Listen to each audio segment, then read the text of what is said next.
প্রথমে ধারালো দা দিয়ে খেজুর গাছের মাথা কেটে বের করা হয় সোনালী আঁশ।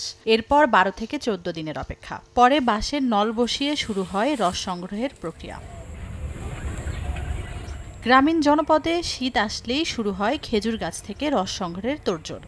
শীতের আগমনী বার্তায় ঝিনাইদহে ব্যস্ত সময় পার করছেন গাছিরা। তবে এখন আর আগের মতো নেই খেজুর গাছ কিংবা গাছি। গাছের সংখ্যা কমে যাওয়ার পাশাপাশি নতুন প্রজন্ম কৃষিকাজে আগ্রহ হারাচ্ছেন। ১৫ দিনের মাথা থেকে এই গাছটা থেকে আমরা রস পাবো এবং দীর্ঘ ৪ মাস আমরা এই খেজুরের রস গুড় বানিয়ে বিক্রি করতে পারবো। আগে যে পরিমাণ খেজুর গাছ ছিল এখন তো আর খেজুর গাছ নেই প্রায়, কারণ গাছের সংখ্যা কমে যাচ্ছে। অল্প কিছু গাছ আছে, গাছ তোলা বেগরও গাছও পাওয়া যাচ্ছে না। ঝিনাইদহ যশোর বেশি পরিচিত আমাদের খেজুরের গুড়, সেই খেজুর গাছটা দিন দিন বিলীন হয়ে যাচ্ছে।